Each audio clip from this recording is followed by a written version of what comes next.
बिस्मिल्लाहिर्रहमानिर्रहीम। अस्सलाम वालेकुम नाज़रीन, आप यूट्यूब चैनल देख रहे हैं। मैं इमरान खान हूँ।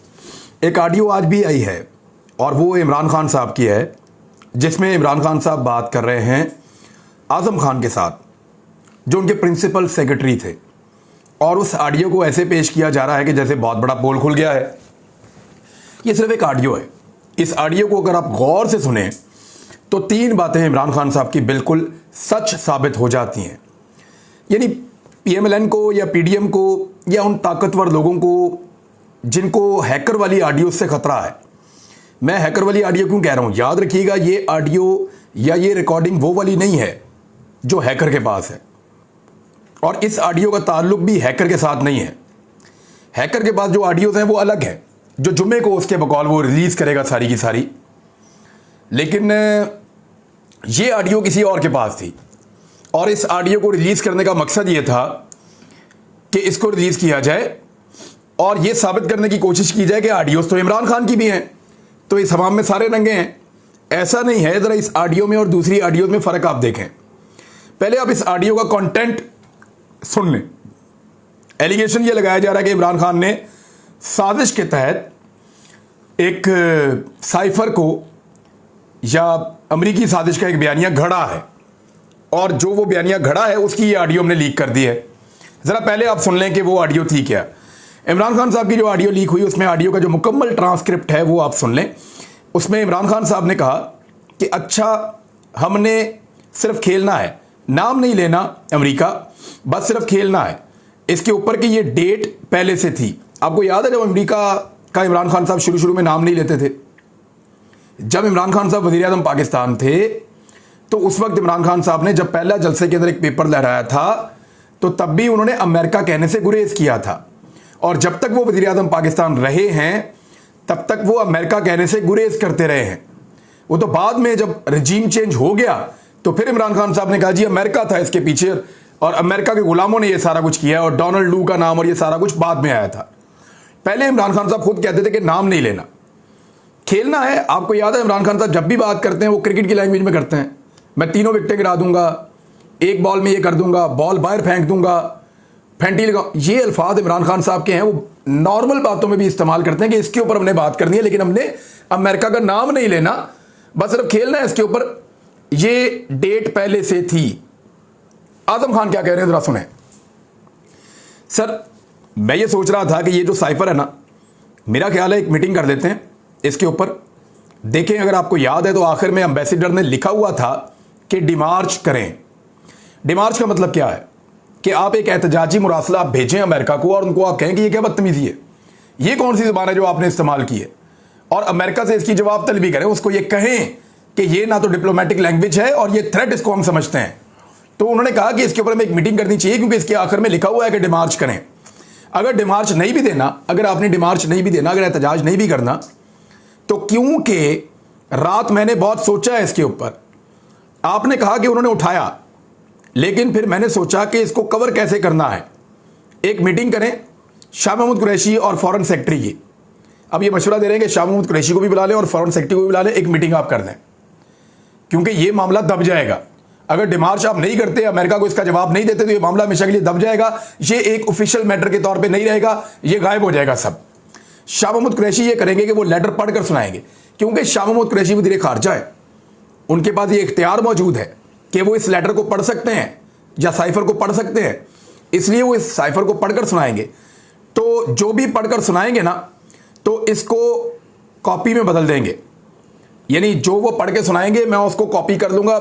यानी जो मिनट्स नोट किए जाते हैं मीटिंग के, जब शाह महमूद कुरैशी साहब उसको पढ़ के सुना रहे होंगे तो उस वक्त उसको हम कॉपी कर लेंगे, नोट कर लेंगे। अब वो साइफर नहीं है, लेकिन वो जो बात करेंगे वो बात हम नोट कर लेंगे और हमारे पास वो आ जाएगा, तो उसको कॉपी में बदल देंगे। वो मिनट्स मैं कर लूंगा कि फॉरेन सेक्रेटरी ने ये चीज़ बना दी है। फॉरेन सेक्रेटरी भी मौजूद होगा तो वो भी उसका जो है वो उसके अंदर शामिल है मीटिंग के अंदर। बस इसका ये काम होगा, मगर ये कि इसके एनालिसिस उधर ही होगा, यानी इसका एनालिसिस भी किया जाएगा। फिर एनालिसिस अपनी मर्जी के मिनट्स में कर देंगे ताकि मिनट्स ऑफिस के रिकॉर्ड में हो। एनालिसिस ये होगा कि ये थ्रेट है। वो कहते हैं कि जी हम इसका एनालिसिस भी मौके के ऊपर करेंगे, और ये थ्रेट है तो हम इसका थ्रेट का एनालिसिस करेंगे, और जो मिनट्स हैं वो अपनी मर्जी के लिखेंगे। यानी उस मीटिंग के अंदर से वो जो मिनट्स उनको सूट करेंगे वो उनको लिख लेंगे। नॉर्मली ऐसे ही करते हैं तमाम जो है वो सेक्रेटरी जो है, प्रिंसिपल सेक्रेटरी इस तरह की चीज़ें कर रहे होते हैं।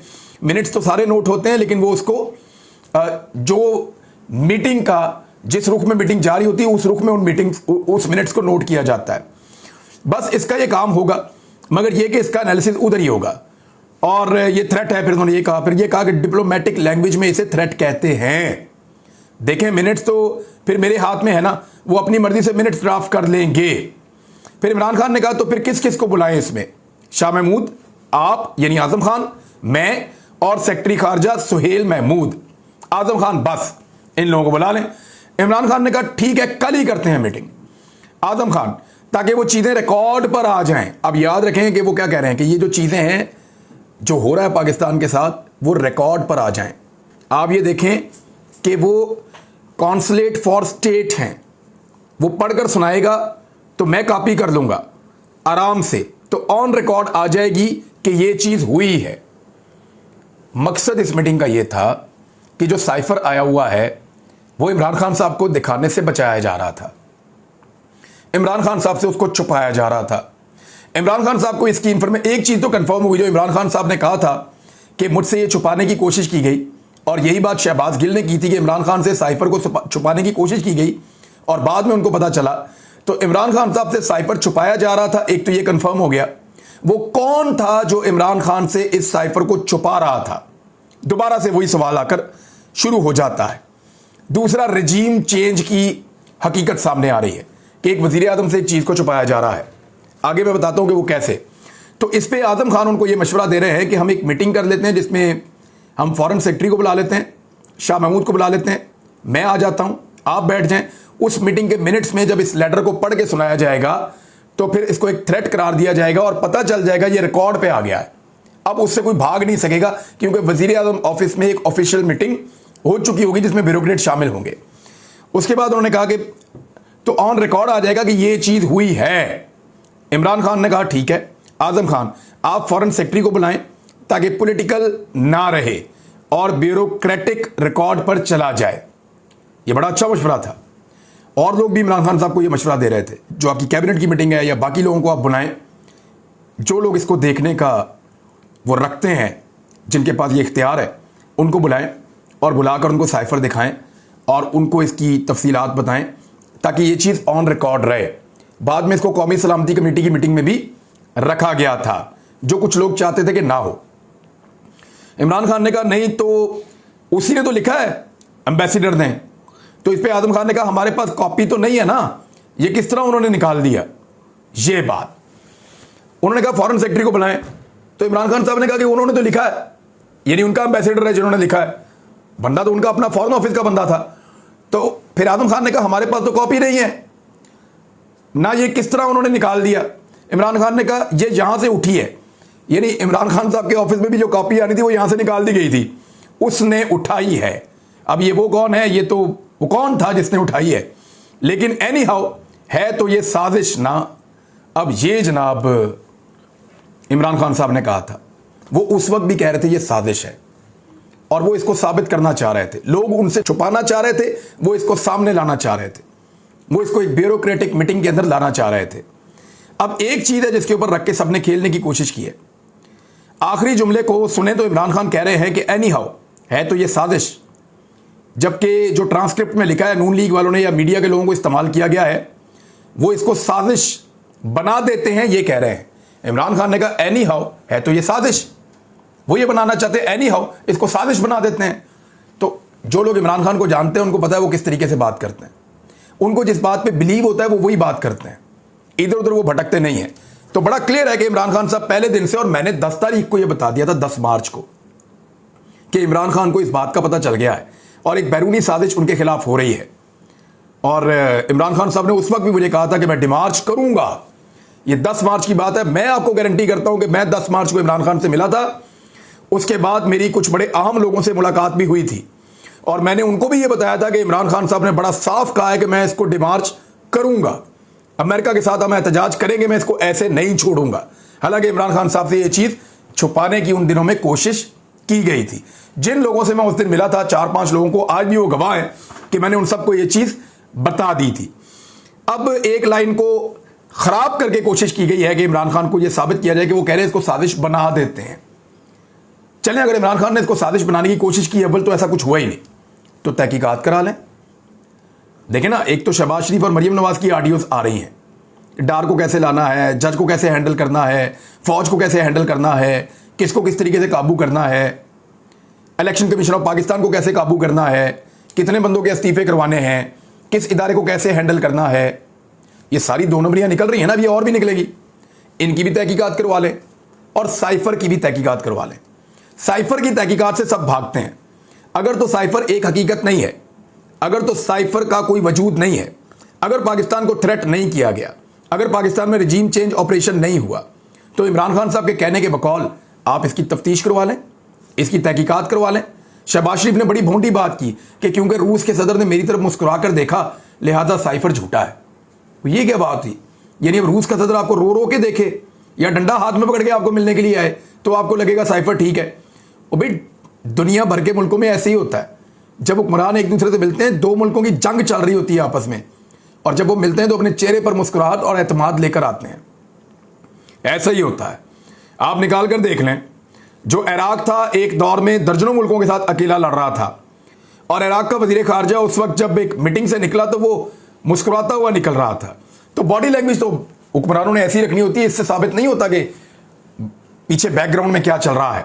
अमेरिकन और रशियन जब भी मिलते हैं बड़ा मुस्कुरा के मिलते हैं, पाकिस्तान और इंडियन भी ऐसे ही मिलते हैं, और बीच में एक दूसरे के बारे में क्या सोचते हैं और क्या करते रहते हैं ये सारी दुनिया को पता है। तो शहबाज शरीफ साहब ने बड़ी भोंडी और अजीब बात की है इस बारे में कि वो मुस्कुरा के मिला तो साइफर गलत है। भाई वो आपको रो के तो नहीं मिलेगा, या आपके साथ गालियां दे के या लड़के तो नहीं मिलेगा, उसने तो उसी तरीके से मिलना है जो उसका मिलने का तरीका है, उसी एतमाद के साथ वो आएगा मिलने के लिए। तो चंद सवालात यहाँ पे खड़े हो गए। एक तो इमरान खान साहब ने कहा कि है तो ये साजिश, वो पहले दिन से कमिटेड है। दूसरा, इमरान खान साहब इसको ऑन रिकॉर्ड लाना चाह रहे थे और कुछ लोग इसको छुपाना चाह रहे थे। तीसरा, रिजीम चेंज ऑपरेशन की हकीकत साबित हो गई है। चौथा, वो कौन था जो इमरान खान से इस साइफर को छुपाना चाह रहा था। ये हैं जी इंपॉर्टेंट सवालात जो पूछे जाने चाहिए। अब आ जाए कि पाकिस्तान की मीडिया ने मरियम नवाज और शहबाज शरीफ की और वज़ीर आज़म हाउस की जितनी ऑडियोज हैकर डाल रहा है या लीक कर रहा है, उनके ऊपर कोई ट्रांसमिशन नहीं की, कोई मामला नहीं उठाया, कोई रोला नहीं डाला। लेकिन ऐसा गुलगुबाड़ा किया गया इमरान खान की इस ऑडियो के ऊपर, और इमरान खान साहब ने इसके ऊपर एक और चैलेंज कर दिया। उन्होंने कहा ठीक है, अभी तो मैंने इसके ऊपर खेला ही नहीं है, अच्छी बात है साइफर को बाहर लेकर आ रहे हैं, साइफर पे तहकीकात करवा लें। अदालत में पड़ा हुआ सुप्रीम कोर्ट ऑफ पाकिस्तान में इमरान खान साहब ने कहा कि मैं कौमी असम्बली में जाने के लिए तैयार हूं, आप इस साइफर के ऊपर तहकीकात करवा लें। सब डरते हैं, सबकी जान जाती है साइफर के ऊपर बात करने से, क्योंकि सब डरते हैं अमेरिका से, और सबको पता है कि रिजीम चेंज ऑपरेशन हुआ है। जब कभी साइफर खुलेगा तो रिजीम चेंज ऑपरेशन साबित होगा, जब रिजीम चेंज ऑपरेशन साबित होगा तो बड़ों बड़ों के नाम आएंगे और बड़ों बड़ों को लग पता जाएगा कि किस तरह वो एक साजिश के अंदर शामिल रहे थे। बहरहाल रिजीम चेंज ऑपरेशन रिवर्स तो होना है, आज ना हो, कल हो, परसों हो, पाकिस्तान की आवाम करेगी। लेकिन जो असल ऑडियोज हैं जो हैकर के पास हैं, जिसको बैलेंस करने के लिए ये एक भोंडी सी कोशिश की गई है, उनके ऊपर बात करनी चाहिए और पता करना चाहिए कि कैसे सिस्टम को ये लोग मैनिपुलेट करते हैं अपने फायदे के लिए, किस तरीके से दो नंबरियां करते हैं और चीजों को हैंडल करते हैं कि जज के ऊपर रिपोर्ट बनानी है या जज को मनाना है, यानी किसको कैसे कंट्रोल करना है। मुशर्रफ से दुश्मनी है लेकिन ये कर देते हैं इस्लामी टच देके उसको वापस लाना है, किस किस बंदे का इस्तीफा मंजूर करना है, लंदन से अप्रूवल ले लें, इलेक्शन कमीशन वही करेगा जो लंदन कहेगा। ये चल रहा है दूसरी तरफ। और इस सारे गंदे खेल के अंदर पाकिस्तान के साथ एक बहुत बड़ा जुर्म किया गया है। एक मफरूर इश्तिहारी को पाकिस्तान वापस लाया गया है। जिस तरह भी मैनेज किया गया, ये पाकिस्तान का एक स्याह दिन था। एक मफरूर इश्तिहारी वजीर आजम के जहाज में बैठकर पाकिस्तान आता है और पाकिस्तान के अंदर आके वो 4 साल के बाद सेनेट का हलफ उठाता है और अगले ही दिन वो वजीर खजाना का हलफ उठाता है। आज पाकिस्तान का वजीर खजाना एक ऐसा शख्स है जिसके ऊपर मनी लॉन्ड्रिंग के संगीन तरीन इल्जामात हैं। जो शख्स 4 साल तक मफरूर रहा, 4 साल तक अदालतों का इश्तिहारी रहा, जो पाकिस्तान से भागा रहा, जिसके बारे में पाकिस्तान के हसास इदारे और पाकिस्तान के आर्मी चीफ तक ये कहते रहे कि ये आदमी जिम्मेदार है पाकिस्तान के अंदर मईशत की तबाही के लिए। और उस पर जावेद चौधरी साहब का कॉलम जो है वो भी एक सनद है, और ये सारी चीज़ें मौजूद हैं। तो ऐसी सूरत हाल में कितने तरीके से और कितनी दो नंबरी से एक शख्स को लाकर पाकिस्तान के अंदर मुसल्लत कर दिया गया है, और ये एक चेक है पाकिस्तानी कौम के लिए कि कौम में कितनी गैरत बाकी है और ये कौम कितनी हिम्मत दिखा सकती है। यानी इसहाक डार वापस आ गया है तो अब नवाज शरीफ भी वापस आ जाएगा। जब ये कौम अब नहीं बोल रही तो ये कौम तब भी नहीं बोलेगी। ये है जनाब सूरत हाल। और किसान दाखिल हो गए हैं इस्लामाबाद में। वो क्या करते हैं, उन्होंने कंटेनर उड़ा के रख दिए हैं। यानी राणा सनाउल्लाह ने बड़ा बंदोबस्त किया था, कंटेनर लगाओ, ये करो वो करो, हर चीज़ उन्होंने उठा के साइड में फेंक दी है और वो बढ़ते चले जा रहे हैं आगे की तरफ। पाकिस्तान का मीडिया उसको कवरेज नहीं दे रहा। मैं आपको बताऊंगा अगले व्लॉग में किसान क्या करने वाले हैं। लेकिन अब तक के लिए इतनी, अपना ख्याल रखिएगा, अपने इस चैनल का भी। अल्लाह हाफिज़।